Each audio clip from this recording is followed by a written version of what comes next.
Queridos hermanos y amigos, Shalom para todos y para todas. Deseamos que el Eterno les guarde y les bendiga a usted y a toda su familia.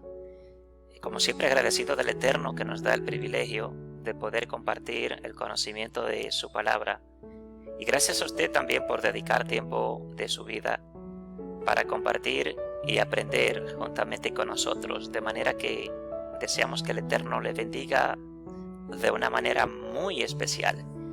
Como usted puede ver en su pantalla, en esta oportunidad vamos a estar hablando acerca de María, la Madre de Jesús. María y José, padres legítimos de Jesús, o padres biológicos de Jesús. Sí, así como usted lo escucha, tanto María como José fueron padres biológicos de Jesús.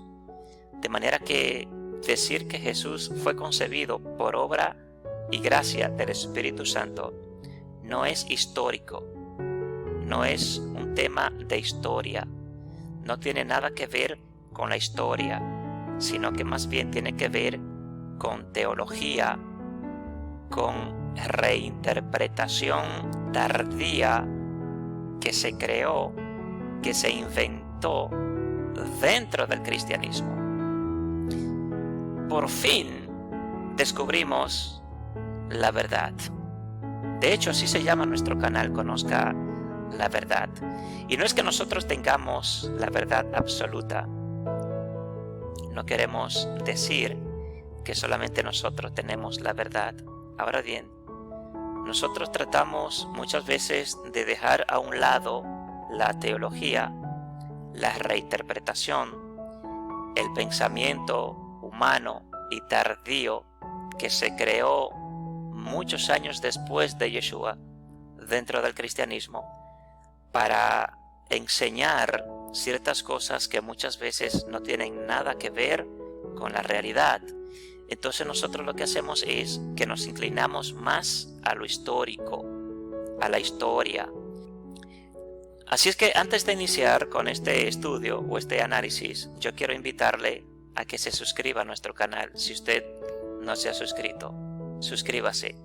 Automáticamente usted le dé a suscribirse, active la campanita de notificaciones que está ahí al lado a la derecha, para que le puedan llegar automáticamente nuestros estudios tan pronto nosotros los estemos publicando. Si desea darle un like a nuestros estudios, lo puede hacer. Si no le gustan, pues también lo puede hacer. Si desea dejarnos un comentario, si tiene alguna inquietud, alguna pregunta, algo que quiera saber al respecto del tema que estemos hablando, pues déjenos un comentario y con mucho gusto, tan pronto nos sea posible, le vamos a responder.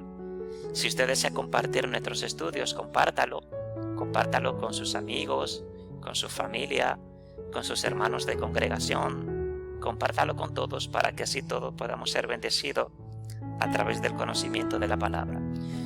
Bien, mis amados, hablar de este tema es un poco delicado, es un poco comprometedor, porque nos han acostumbrado desde pequeños, se nos inculca la teología, la teoría, la enseñanza de que Jesús fue concebido por obra y gracia del Espíritu Santo. Tanto el catolicismo como el cristianismo se han encargado de presentarnos esta teoría al mundo, decir que Jesús es Hijo de Dios, que fue concebido por obra y gracia del Espíritu Santo. Entonces viene la pregunta, ¿es Jesús Hijo de Dios? Sí, es Jesús Hijo de Dios. Pero ¿fue Jesús concebido por obra y gracia del Espíritu Santo? En cierta parte sí, y en cierta parte no. ¿Por qué razón? Por la siguiente razón. Automáticamente se nos dice que Jesús fue concebido por obra y gracia del Espíritu Santo. Lo que estamos es descartando a José como padre biológico de Jesús. En otras palabras, tanto el cristianismo como el catolicismo enseñan que José no tuvo nada que ver para que naciera Jesús. Sin embargo, esta no es la realidad. ¿Cuál fue el milagro que tuvo Dios que realizar en María para que María pudiera concebir? Vamos a verlo, vamos a analizarlo.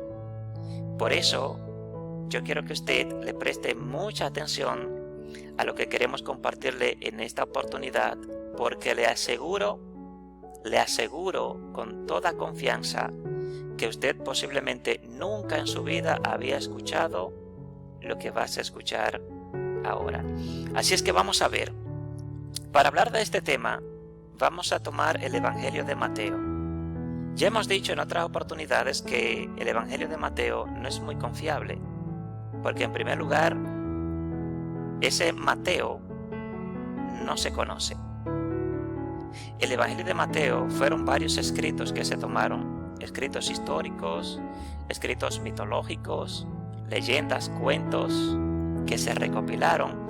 Se creó lo que conocemos hoy como Evangelio de Mateo y se le atribuyó a ese rollo o a esa recopilación de escritos, se le atribuyó el nombre de Mateo.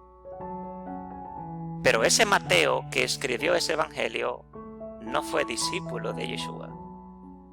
Entonces, ese es el primer problemita que tenemos con el Evangelio de Mateo.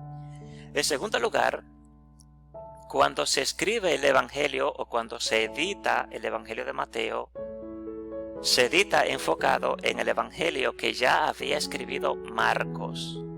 Hemos dicho en otras ocasiones que el primer Evangelio que se escribió o que se editó fue el Evangelio de Marcos, no el Evangelio de Mateo. Entonces, para Mateo escribir, tiene que copiar de Marcos, entre otros agregados que, como ya hemos dicho, históricos, legendarios, mitológicos, cuentos, entre otras cosas. Lucas, cuando viene a escribir, ya mucho más tardío, comienza a tener muchísimos problemas también, porque Mateo comienza presentando a Yeshua como el Hijo de Dios. Lucas comienza presentando a Yeshua ya como que Yeshua prácticamente es Dios.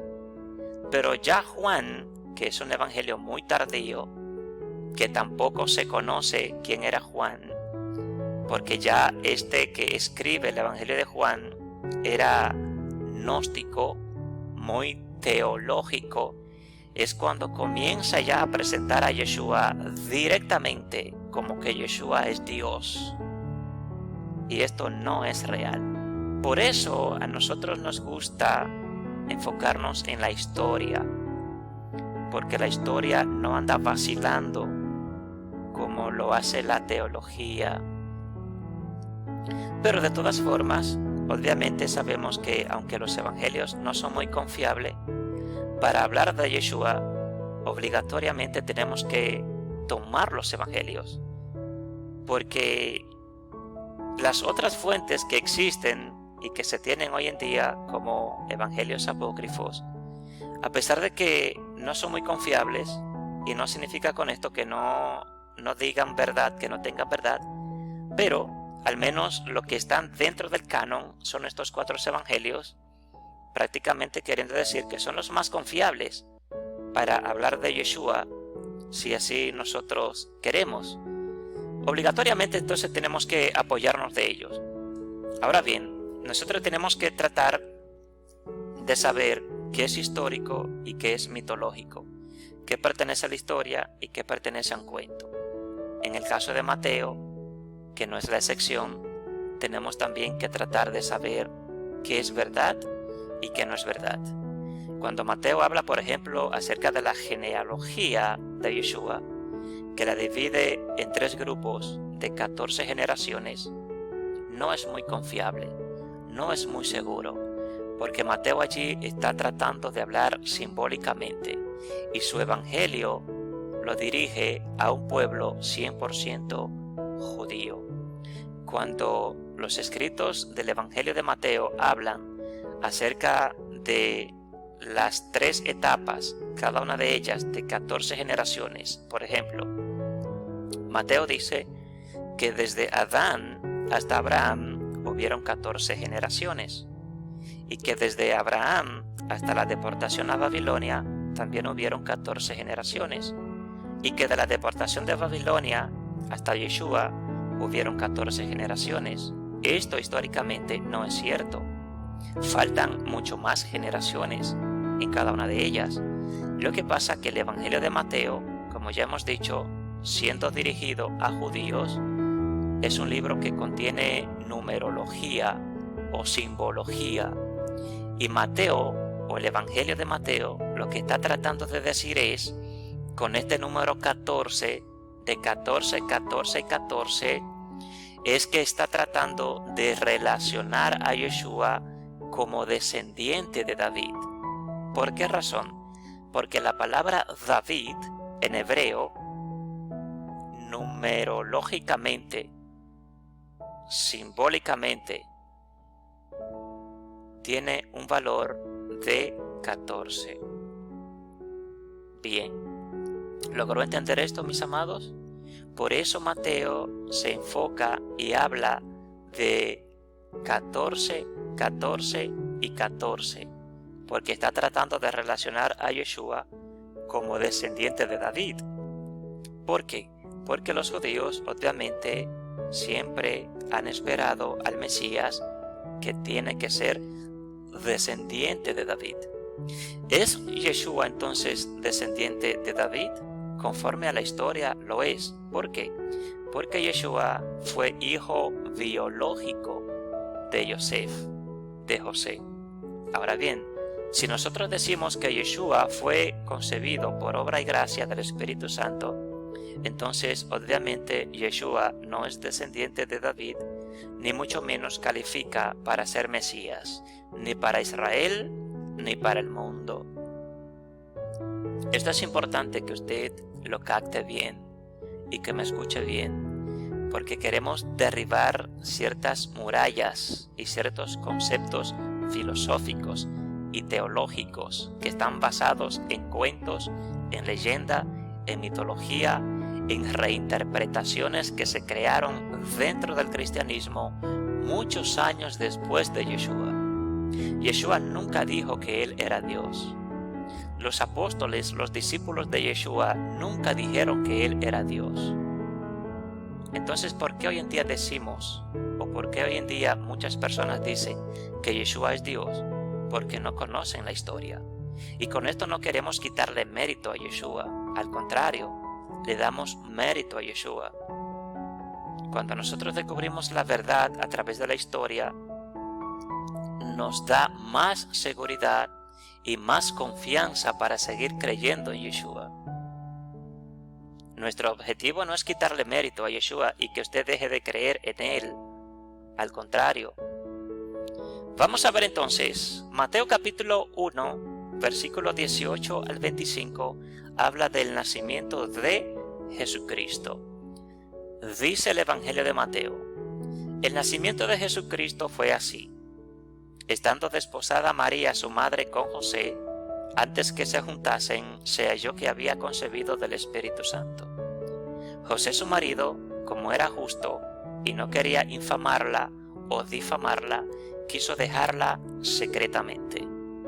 Y pensando él en esto, he aquí un ángel del Señor le apareció en sueños y le dijo: José, hijo de David, no temas recibir a María tu mujer, porque lo que en ella es engendrado del Espíritu Santo es. Y darás a luz un hijo, y llamará su nombre Jesús, porque él salvará a su pueblo de sus pecados. Todo esto aconteció para que se cumpliese lo dicho por el Señor por medio del profeta, cuando dijo: He aquí una virgen concebirá y dará a luz un hijo, y llamará su nombre Emmanuel, que traducido es Dios con nosotros. Y despertando José del sueño, hizo como el ángel del Señor le había mandado, y recibió a su mujer, pero no la conoció hasta que dio a luz a su hijo primogénito, y le puso por nombre Jesús. Ya a partir de aquí nosotros comenzamos a ver algunos problemitas en el Evangelio de Mateo, porque contiene historia y contiene mitología contiene cuentos.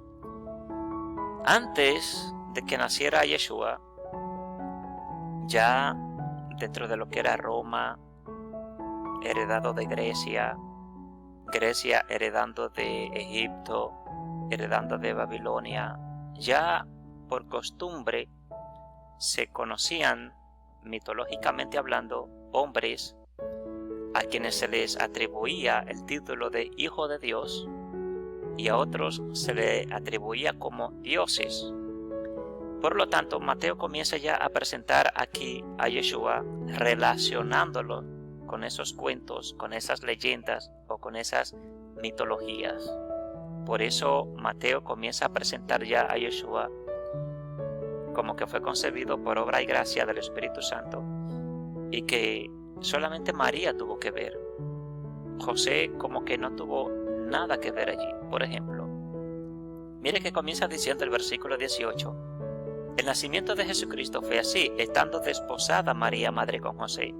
Desposada es lo que conocemos hoy en día ya como cuando dos novios, novio y novia, se comprometen, ¿sí? En la cultura judía, cuando el novio y la novia se comprometían, pues ya se apartaban, se separaban, el novio para la novia y la novia para el novio. Ya eso era un compromiso público legal.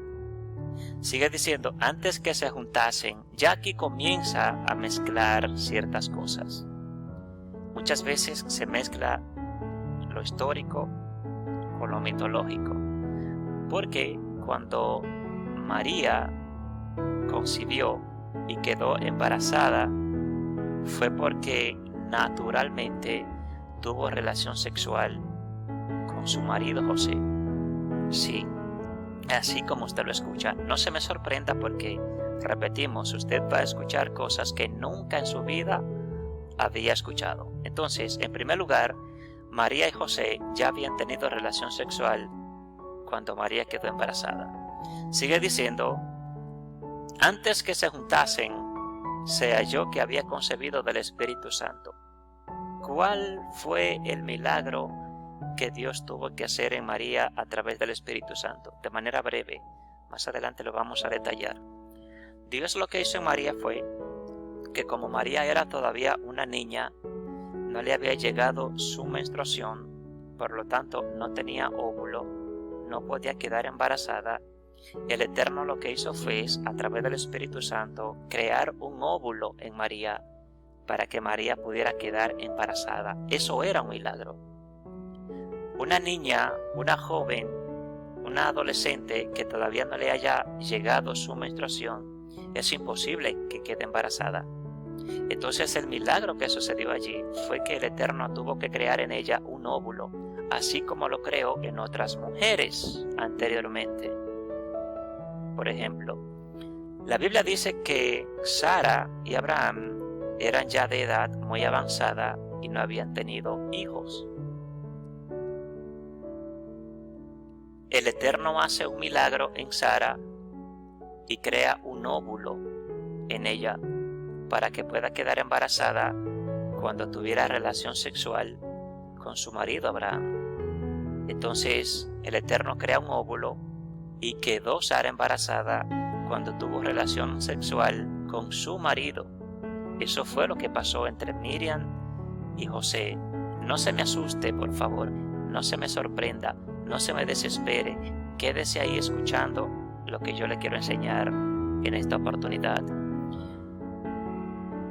El título de Hijo de Dios dentro de la cultura judía entonces se le daba a alguien que naciera a través de este milagro. ¿De cuál milagro? Cuando la mujer no le daba la menstruación o cuando no tenía óvulo, Dios, el Eterno, Hashem, Yahweh, como usted le quiera llamar, hacía el milagro y creaba un óvulo en la mujer. Eso fue lo que el Eterno hizo con Sara. Entonces a Isaac, o a Isaac, como se le pronuncia normalmente, a él se le atribuyó el título de Hijo de Dios, porque fue concebido por medio de un milagro. Pero Abraham tuvo que tener relación sexual con su esposa para que el Eterno pudiera hacer el milagro. En el caso también de Sansón, la Biblia dice que la madre de Sansón, la esposa de Manoa, el padre de Sansón, esta mujer también era estéril. Y el Eterno envió un ángel y habló con ella y le dijo lo que iba a suceder. Ella tampoco lo creía, así como tampoco Sara lo creyó, así como María tampoco lo creyó. La madre de Sansón, para poder quedar embarazada, en primer lugar, Dios tuvo que hacer un milagro con ella, en crearle un óvulo, porque era estéril. Cuando ella fue y se acostó con su marido y tuvo relación sexual con su marido, entonces concibió y quedó embarazada. Entonces a Sansón, dentro de la cultura de la Biblia, también entra en el cuadro como hijo de Dios. El profeta Samuel, la Biblia dice que Ana era estéril, no daba hijos, y que iba al templo a llorar, a clamarle al Eterno para que le diera un hijo. El Eterno tuvo que crear en ella un óvulo, para que cuando ella fuera y se acostara con su marido, pudiera concebir, quedar embarazada, y así nació Samuel. A Samuel entonces también se le atribuye el título de Hijo de Dios. Por eso fue tan grande Samuel en su época. Entonces en la Biblia no solamente Hijo de Dios es Yeshua. Isaac fue hijo de Dios. Sansón fue hijo de Dios. Samuel fue hijo de Dios. Entonces, mis amados, dice el versículo 19 que José, su marido, como era justo y no quería infamarla, quiso dejarla secretamente. ¿Por qué? Porque José decía: yo ya he tenido relación sexual con mi mujer, pero es que a ella no le ha llegado la menstruación. Ella todavía no tiene óvulo. Ella no puede quedar embarazada. Esto no es posible. Dice el versículo 20 que pensando él en esto, he aquí un ángel del Señor se le apareció en sueños y le dijo: José, hijo de David. Dese cuenta que dice José, hijo de David. ¿Por qué dice José, hijo de David? Porque tiene que relacionar a Yeshua como descendiente de David. Y José históricamente está comprobado de que era descendiente de David. Si Yeshua no fuera hijo de José, entonces ¿de quién era Yeshua descendiente? Si Yeshua no hubiese sido hijo de José, entonces Yeshua no era descendiente de David. ¿Qué es lo que esperaban los judíos? ¿O qué es lo que esperan los judíos aún? Un Mesías que sea descendiente de David. Si decimos que Yeshua fue concebido por obra y gracia del Espíritu Santo, entonces Yeshua no es descendiente de David, por lo tanto no califica como Mesías ni para Israel ni para el mundo. Dese cuenta lo delicado que es esto. Muchas veces vacilamos en pensamientos que no tienen sustento, que son teorías, que son reinterpretaciones, y lo duro es que muchas veces fundamentamos nuestra fe en esas teorías que no tienen nada que ver con la realidad. Dice que el ángel se le apareció en sueños y le dijo: José, hijo de David, no temas de recibir a María tu mujer, porque lo que en ella es engendrado del Espíritu Santo es. ¿Por qué dice que es engendrado del Espíritu Santo? Porque el Espíritu Santo tuvo que crear un óvulo en María. Pero no fue que el Espíritu Santo embarazó a María. Quien embarazó a María fue José, después de que el Espíritu Santo había creado en ella un óvulo para que pudiera concebir y quedar embarazada. ¿Me está usted entendiendo hasta ahora, querido hermano, hermana, amigo, amiga? Bien. Y sigue diciendo el ángel en el versículo 21: y darás a luz un hijo y llamarás su nombre Jesús, porque él salvará a su pueblo de sus pecados. Y todo esto aconteció para que se cumpliese lo dicho por el Señor por medio del profeta cuando dijo: He aquí una virgen concebirá y dará a luz un hijo, y llamará su nombre Emmanuel, que traducido es Dios con nosotros. Aquí él está hablando del profeta Isaías. Cuando el profeta Isaías dice: He aquí que una virgen concebirá y dará a luz un hijo, Él lo que está hablando es de que el eterno Dios le va a dar una señal al pueblo. ¿Y cuál es la señal? De que una virgen, dice aquí en el Evangelio de Mateo. Pero la palabra o la expresión correcta no es virgen. O sea, el profeta Isaías no mencionó virgen aquí. El profeta Isaías en su idioma hebreo lo que mencionó fue alma, no virgen. Alma es una cosa, aunque alma cabe prácticamente dentro de lo que es la palabra virgen, pero no necesariamente tiene que ser lo mismo. Dentro del hebreo, lo vamos a ver más adelante, que hay dos palabras que se le pueden asignar a una virgen, que es la palabra alma y la palabra betulá. Entonces Isaías lo que dijo fue, he aquí que una alma concebirá, porque Dios lo que quería era dar una señal milagrosa al pueblo. Y obviamente una alma, como vamos a explicar más adelante, era una niña que aún no le había llegado su periodo menstrual. Por lo tanto, humanamente, naturalmente, biológicamente, era imposible de que quedara embarazada. Pues ese milagro Dios tuvo que crearlo para darle una señal al pueblo. Versículo 24 y 25 dice, y despertando José del sueño, hizo como el ángel del Señor le había mandado y recibió a su mujer. ¿Se da cuenta? Recibió a su mujer. Prácticamente la recibió otra vez, la iba a dejar, pero la recibió porque él sabía que él ya había tenido relaciones sexuales con ella. Dice el 25, pero no la conoció. Aquí ya está hablando algo que no es muy serio, porque la palabra conocer es sinónimo a tener relaciones sexuales. Entonces aquí hay verdad mezclada con otras cosas que no son verdad.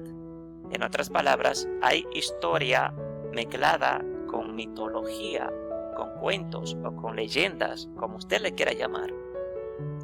Entonces cuando la persona no conoce, hablando especialmente de la cultura hebrea, del idioma hebreo, ¿sí?, que es el idioma de la Biblia, cuando la persona estudia teología y no conoce la cultura y el idioma, se confunde.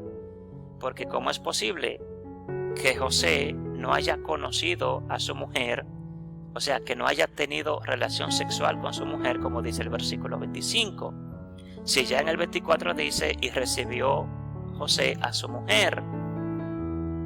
Dice, pero no la conoció hasta que dio a luz a su hijo primogénito y le puso por nombre Jesús. Obviamente José ya había tenido relación sexual con María, lo que pasa que para él era imposible, como ya hemos dicho, de que María quedara embarazada.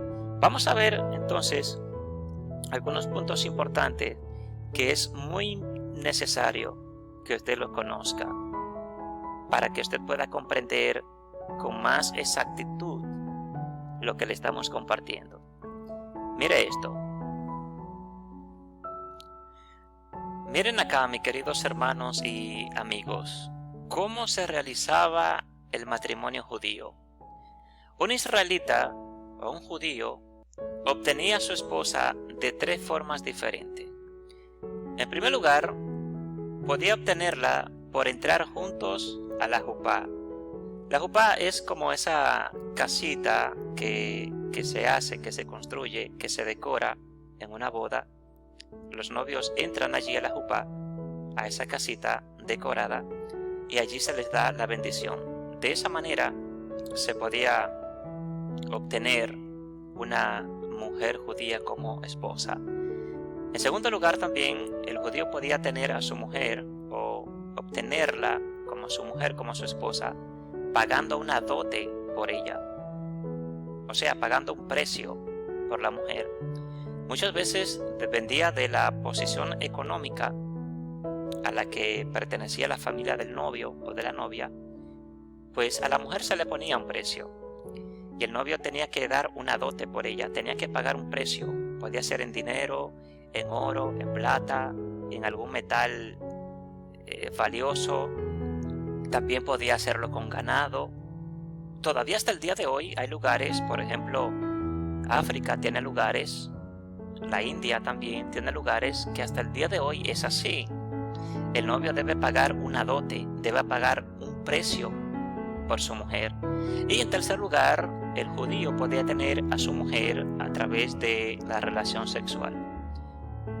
Estaban enamorados, se amaban, tenían relación sexual y ya decidían seguir juntos. Es como lo que conocemos hoy en día como la unión libre.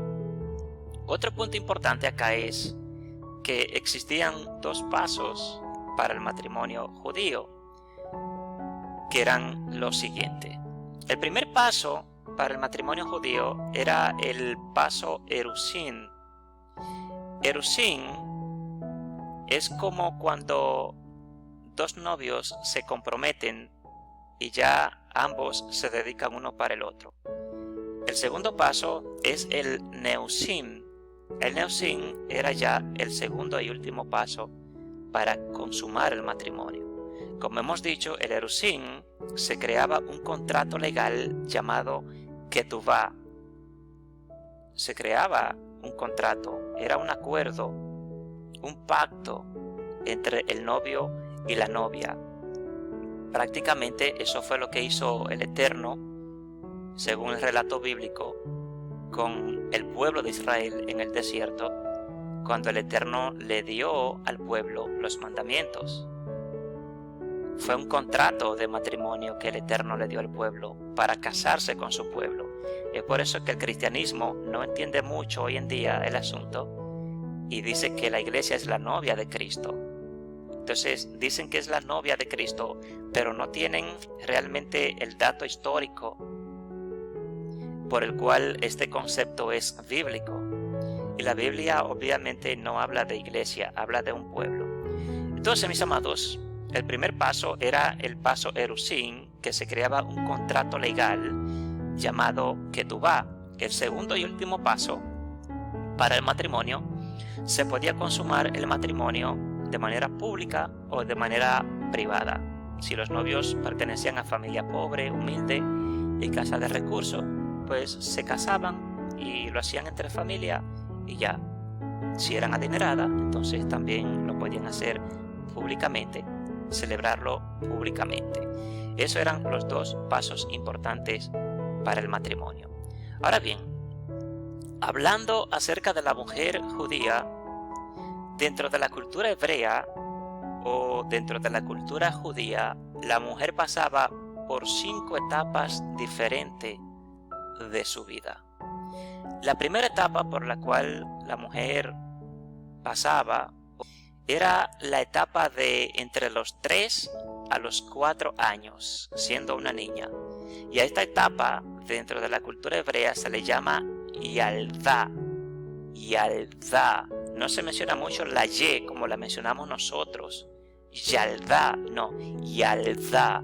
Así se menciona en el idioma hebreo. Esta era la primera etapa por la cual la mujer pasa, cuando tiene entre 3 a 4 años. La segunda etapa de la mujer es cuando ya la niña tiene entre 5 a 10 años. Viene la etapa a la que se conoce en hebreo como Naará. Naará. La tercera etapa a la cual entraba la mujer es cuando ya la niña viene a tener entre 10 a 13 años y se le llama Alma. Esa palabra Alma es muy importante que usted la guarde en su memoria, porque esta etapa era precisamente la etapa en la que estaba María cuando concibió y quedó embarazada de su esposo José. La cuarta etapa es la etapa Betulá, que es cuando la mujer está o tiene ya de 13 años en adelante. Se le llama Betulá. Entre Alma y Betulá comparten algunas cosas, algunas similitudes, pero también hay algunas diferencias que la vamos a explicar de manera breve. La quinta y última etapa de la mujer hebrea o judía es cuando la mujer ya es adulta, cuando la mujer ya ha tenido experiencia sexual o cuando la mujer ya ha tenido hijos, cuando ya es una mujer formada, como decimos en República Dominicana, hecha y derecha, entonces es una Isha. Isha, así se llama mujer, o así se dice mujer en hebreo, Isha. A la madre se le llama Ima. Madre, decir madre en hebreo es Ima. Pero estas son las 5 etapas por las que pasa una mujer hebrea o judía: Yalda, Nara, Alma, Betulá y Isha. Entonces, para terminar de estos datos escritos que les estamos presentando, en conclusión, en primer lugar, María estaba casada legalmente con José cuando quedó embarazada. En segundo lugar, Jesús fue hijo biológico de José. En tercer lugar, María, en su condición de alma, mire que puse entre paréntesis, sin menstruación, que lo vamos a explicar, no había creado todavía un óvulo. En cuarto lugar, el milagro de Dios en María, a través del Espíritu Santo, fue crear un óvulo para que ella pudiera concebir y quedar embarazada. En cuarto lugar, el Evangelio de Lucas, capítulo 1, versículo 34, dice: Entonces María dijo al ángel: ¿Cómo será esto? Pues no conozco varón. Lucas aquí, o el escritor, o el editor, o el traductor de Lucas, ya comienza también a mezclar algunos conceptos que no van acorde con la realidad. ¿Por qué? Porque conforme a la Biblia Reina Valera, que es una Biblia que, como hemos dicho en otras oportunidades, contiene muchísimos errores de interpretación, lamentablemente es la Biblia más usada dentro del cristianismo. Por eso el cristianismo y el catolicismo, lamentablemente, contienen muchos errores de interpretación, porque leen y estudian esta Biblia. Entonces Lucas 1:34 dice: Entonces María dijo al ángel: ¿Cómo será esto? Pues no conozco varón. ¿Cómo tú no vas a conocer varón si ya tú tienes un marido, si ya tuviste relación sexual con José y vas a quedar embarazada? ¿O ya quedaste embarazada? La interpretación más correcta sería esta que le quiero presentar. Mire esta traducción, que es más correcta. Lucas 1:34 dice: Entonces María dijo al ángel: ¿Cómo será esto? Pues aún no tengo edad para ser dada a un varón. ¿Se da cuenta usted de la diferencia que hay aquí? La Reina Valera, por ejemplo, dice que María dijo: ¿Cómo será esto? Pues no conozco varón.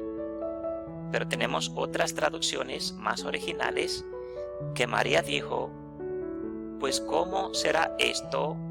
Pues aún no tengo edad para ser dada a un varón. Entonces, ¿qué fue lo que pasó? En primer lugar, cuando el ángel le anuncia a María que va a quedar embarazada, María obviamente ya había tenido relación sexual con su marido. Lo que pasa que la cuestionante de María, la preocupación de María, es que todavía era una niña, era una alma, que no le había llegado la menstruación. Por lo tanto, todavía no tenía óvulo y ella sabía que naturalmente no podía quedar embarazada. Entonces, cuando dice el relato que ella dijo: pues aún no tengo edad para ser dada a un varón, es porque ella se consideraba todavía muy niña y sabía que no estaba preparada para tener hijos. Entonces, vienen las preguntas ya para terminar. ¿Cuál fue el milagro que el Eterno hizo en María? El milagro que el Eterno hizo en ella fue de crear un óvulo en ella, porque todavía no le había llegado la menstruación. María estaba en la etapa de Alma. La diferencia entre Alma y Betulá es que Alma, al igual que Betulá, entre 10 a 13 o más años, Alma ya tiene la edad, pero no le ha llegado la menstruación. Betulá tiene la misma edad, posiblemente, pero que ya le ha llegado la menstruación. Hay mujeres que el periodo menstrual a una le llega antes que a otra, teniendo la misma edad. En María todavía no le había llegado el periodo, por lo tanto sabía que era imposible quedar embarazada. José tampoco cree que su mujer está embarazada porque sabe que ha tenido relación sexual con ella, pero que a ella no le ha llegado la menstruación. O sea, naturalmente es imposible que ella pueda quedar embarazada. José no duda de que ella sea su mujer. José no duda de que él ha tenido relación sexual con ella. José no duda de que ella le haya sido infiel o no le haya sido infiel. No es eso. José lo que duda es que él sabe que su mujer no puede quedar embarazada todavía porque no le ha llegado su periodo menstrual. Entonces, mis amados hermanos y amigos, Dios lo que tiene que hacer es que interviene en María a través del Espíritu Santo y crea un óvulo. De esa manera es como nace Jesús. Entonces a Jesús o a Yeshua se le atribuye el título de Hijo de Dios, pero es porque Dios creó un óvulo en María, y como ya hemos dicho, este título se le daba a un Hijo de Dios cuando Dios intervenía en la mujer creando un óvulo. ¿Es Jesús Dios? No, Jesús no es Dios. Yeshua no es Dios. Yeshua se le puede atribuir el título de Hijo de Dios porque Dios intervino en María, hizo un milagro en María. ¿Es Yeshua divino? Claro que sí, porque el término de divino o de divinidad también se le atribuía cuando el Eterno hacía un milagro en la mujer. Es por eso que es imposible para un judío, cuando escucha a un cristiano, decir que Jesús es Dios, que Cristo es Dios, que Cristo es el Mesías, si el cristiano mismo dice que Jesús fue concebido por obra y gracia del Espíritu Santo. El judío lo que dice es, por lógica, entonces, si Jesús fue hijo o fue concebido por obra y gracia del Espíritu Santo, entonces no es descendiente de David, no tiene padre, es un bastardo, es un huérfano, no puede entonces calificar como el Mesías de Israel. Por lo tanto, mis amados hermanos, yo espero que este corto estudio o análisis le haya servido a usted de bendición. Yeshua es divino, pero no es Dios. Yeshua fue hijo legítimo, biológicamente, legalmente, de José y de María. Así que gracias por su tiempo. Deseamos que el Eterno le bendiga y le guarde. Recuerde, suscríbase a nuestro canal, compártalo con todas las personas que usted desee y permita al Eterno que pronto estemos de vuelta aquí compartiendo con usted. Así que gracias por su tiempo. Hasta pronto. Shalom.